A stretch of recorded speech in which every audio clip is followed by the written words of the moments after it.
first aspect, the first samajik aspect of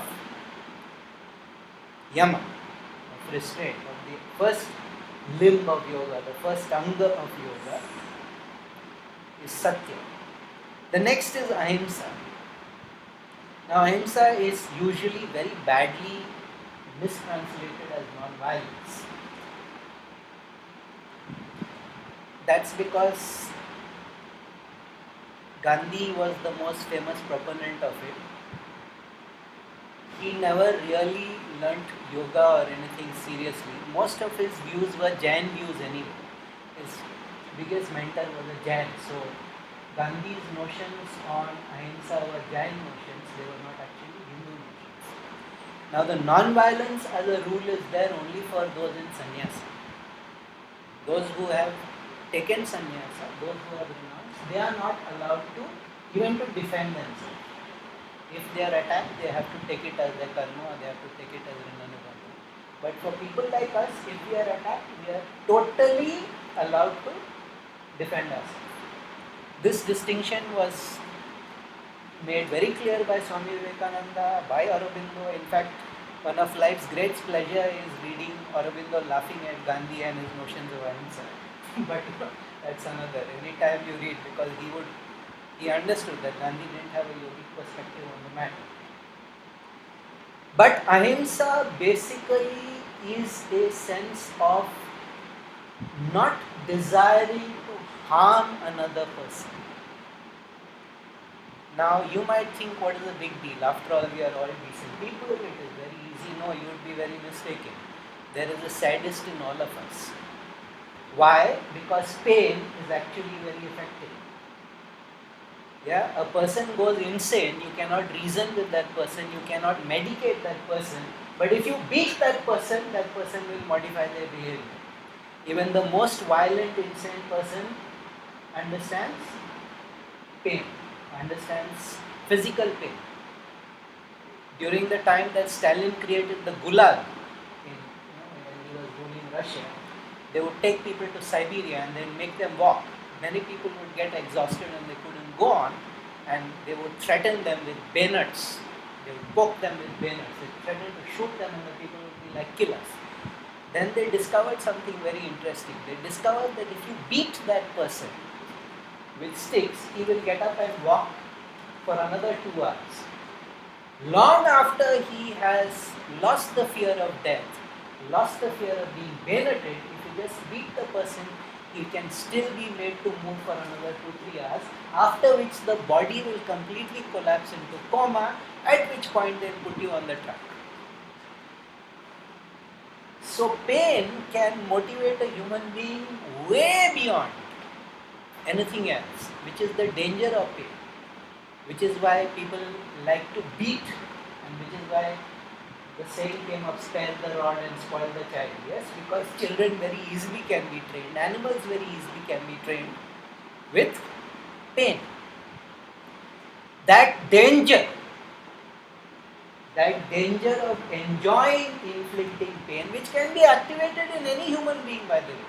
Please do not think that will never be possible for us. Stanford University created a very, very famous scientific experiment where people were told this is in the cause of pain, and it was fake, but they thought they were giving electrical shocks to somebody, and the people would keep giving shocks long after that. The actor pretending, if you want you can go on YouTube and find that. It's very famous. So it's very easy to activate that sadistic side. So ahimsa is that protection against sadism. Is that protection, and pain, inflicting pain has a sexual erotic component to it. People get a lot of pleasure. They get a lot of pleasure in inflicting pain on other people. Some people are even more damaged, they get a lot of pleasure from. So that is masochism. But there is also sadism. And the sadists and the masochists find all the sadists inevitably end up in the police forces of the world. Yeah? It's a common. All the sadists and psychopath type personalities end up in the police forces.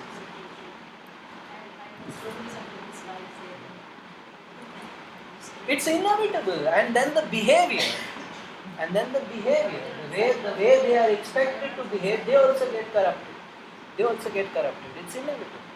So to protect you against that kind of corruption, to protect you against the temptation to inflict harm, because there is a very animal pleasure in it. Have you seen a cat play with a mouse? Anybody had a cat? I had. And it's one of the most extraordinary things you can see in your life. It's one of the most extraordinary things you can see in your life. And cats are very grateful animals, so whatever they hunt, they will come and drop it in front of you. Yeah, they keep trying to repay you for what you have done. So you can see that cats are extraordinary beings actually. One day I'll talk about animals in yoga. It's very interesting what a cat is, what a snake is. Later. Off-topic interruptions. So that is actually all that is there behind ahimsa, paramo dharma and all that. I'm afraid in most cases it is ahimsa, daro dharma. People are scared, people are weak and they claim to be non-violent. Not so. They don't have the strength to bash up the other person. So they claim to be non-violent. One should not be in delusion. Unfortunately, India, delusion and incompetence are very vital aspects of our national personality. So, don't be saying that I am non-violent when all you can say is that I don't have the strength or I don't have the authority to inflict that suffering on the person. But for yogis, ahimsa was created so that the temptation to fall. And please understand, torturing yourself is also himsa. Osho once made the very valid point. If I take a gun and hold it to your head and say, do as I say or I will kill you, that is violence. If I say, do as I say or I will starve myself to death, how come that is not violence? End of argument. Because in both cases, the threat of a death is being used to force a behavior on a person who is not willing. So the argument is over. So please understand, you are not supposed to torture yourself also. So all these extreme forms of starvation and sadhana and all that people do, that is also himsa. Yogis do not appreciate those kind of torturous sadhana. They do not appreciate all that. So all that stunt about lying on nails and all that is really not yogic practice. They don't like that. Even the Buddha understood that by torturing the body you can make your mind still, but that is not a healthy way to be. Which is why he gave up. He gave up that whole torturous methods of sadhana. That is also himsa. He understood that. That too is violence. So violence against yourself is actually a greater sin than violence against other people. I know that's not the moralistic point of view, but trust me, it is the truth.